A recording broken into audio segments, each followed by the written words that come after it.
पुनर्जन्म। भाग्य का चक्र। हिमालय की तलहटी में बसे एक छोटे से गांव शिवपुर में राधिका नाम की एक युवती रहती थी। वह अपनी सरलता, सुंदरता और दयालुता के लिए पूरे गांव में प्रसिद्ध थी। लेकिन राधिका के भीतर एक अजीब सी बेचैनी हमेशा रहती थी, जैसे उसकी आत्मा कुछ ढूंढ रही हो, जैसे उसके जीवन में कोई अधूरापन हो।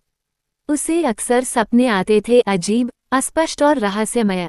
कभी वह खुद को एक प्राचीन महल में देखती, कभी एक विशाल युद्धभूमि में, और कभी किसी के साथ दर्द भरी लड़ाई में। वो इन सपनों को समझ नहीं पाती थी, लेकिन हर बार जागने पर उसका दिल तेजी से धड़कता और उसकी आंखों में आंसू होते। एक रात उसने एक ऐसा सपना देखा जिसने उसकी जिंदगी बदल दी। उसने खुद को एक प्राचीन राजकुमारी अवंतिका के रूप में देखा, जो एक विशाल राज्य विंध्यगढ़ की शासक थी। अवंतिका एक निडर योद्धा थी, जिसने अपने राज्य और अपनी प्रजा की रक्षा के लिए कई लड़ाइयां लड़ी थीं। लेकिन उसके जीवन का सबसे बड़ा युद्ध उसकी खुद की जिंदगी में था। उसने विक्रांत नाम के एक शक्तिशाली सेनापति से प्रेम किया था, जो उसके सबसे करीबी विश्वासपात्रों में से एक था। परंतु विक्रांत की लालच और सत्ता की भूख ने उसे अवंतिका से विश्वासघात करने पर मजबूर कर दिया। विक्रांत ने दुश्मनों के साथ मिलकर अवंतिका को धोखा दिया, और इसी विश्वासघात के कारण अवंतिका की मृत्यु हो गई। मरते वक्त अवंतिका की आंखों में सिर्फ एक आग थी। वो प्रतिज्ञा करती है कि उसकी आत्मा लौटेगी और न्याय करेगी। राधिका इस सपने से चीखते हुए उठी। उसका पूरा शरीर पसीने से लथपथ था और उसका दिल जैसे फटने को था। ये सपना कोई साधारण सपना नहीं था, यह इतना वास्तविक था कि राधिका को यकीन हो गया कि यह उसके पिछले जन्म की सच्चाई थी। उसने इस सपने को अनदेखा नहीं किया और तुरंत इस पर और अधिक जानने की कोशिश शुरू कर दी। राधिका ने पुरानी किताबें और पांडुलिपियां पढ़नी शुरू की, और उसे विंध्यगढ़ के नाम का उल्लेख कई जगहों पर मिला।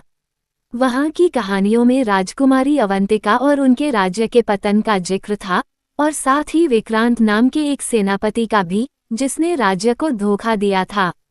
राधिका को यकीन हो गया कि वो अवंतिका का पुनर्जन्म है। लेकिन अब सवाल ये था कि क्या विक्रांत भी इस जीवन में कहीं था, और अगर हाँ, तो वह कहाँ है। कुछ ही दिनों बाद राधिका ने सुना कि पास के शहर में एक बड़ा बिजनेसमैन राजवीर अपनी नई कंपनी का उद्घाटन करने वाला है। राधिका को जब उसके बारे में पता चला, तो उसके दिल में अजीब सा डर और बेचैनी होने लगी। उसने तुरंत अपने सपने और राजवीर के बारे में सोचते हुए यह महसूस किया कि वो विक्रांत का पुनर्जन्म हो सकता है। राधिका ने ठान लिया कि वह राजवीर से मिलकर सच्चाई का पता लगाएगी। वो उसके ऑफिस में नौकरी के लिए आवेदन करती है और धीरे धीरे राजवीर का विश्वास जीत लेती है। राजवीर एक आकर्षक और करिश्माई व्यक्ति था, लेकिन उसके अंदर अभी भी वही सत्ता की भूख थी जो विक्रांत में थी। राधिका को एहसास हो रहा था कि वो वही विक्रांत है, लेकिन अब इस जीवन में उसका सामना करना आसान नहीं होगा। राजवीर अक्सर रात के अंधेरे में अकेला बैठता और अपने भीतर की बेचैनी से लड़ता। उसे अक्सर अनजाने सपने आते, जहां वह एक युद्धभूमि में होता और किसी से लड़ रहा होता। वो समझ नहीं पाता कि यह सपने क्यों आते हैं।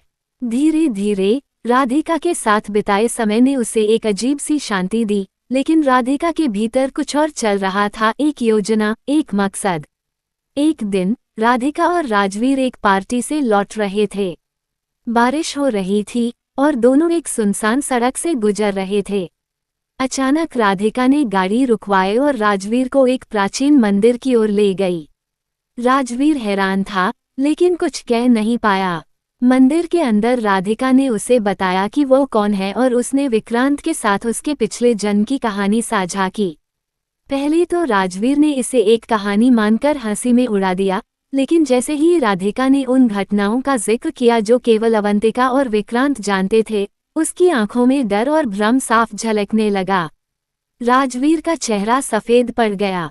उसकी आंखों के सामने उसके पिछले जन्म की कुछ धुंधली झलकियां आने लगीं। वह घबराया हुआ पीछे हटने लगा, लेकिन राधिका ने उसे मजबूती से थाम लिया। तुम्हें अब सच का सामना करना होगा विक्रांत।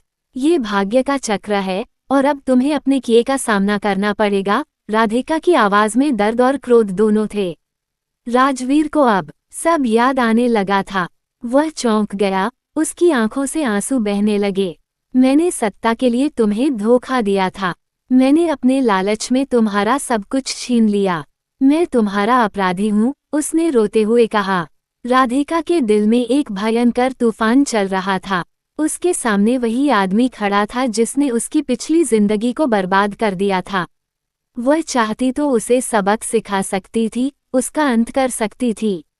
लेकिन तभी उसे याद आया कि ऋषि ने उसे कहा था, तुम्हारा न्याय हिंसा से नहीं, क्षमा से होगा। राधिका ने राजवीर को माफ कर दिया। उसने उसे मौका दिया कि वह इस जन्म में अपने गलतियों को सुधारे और एक नया जीवन शुरू करे। राजवीर ने अपनी कंपनी को एक संस्था में बदल दिया जो गरीबों और जरूरतमंदों की मदद करती थी। राधिका ने खुद को न्याय करते हुए महसूस किया, न कि प्रतिशोध से, बल्कि माफी और करुणा से। भाग्य का चक्र पूरा हो चुका था। दोनों आत्माएं अब स्वतंत्र थीं। समाप्त।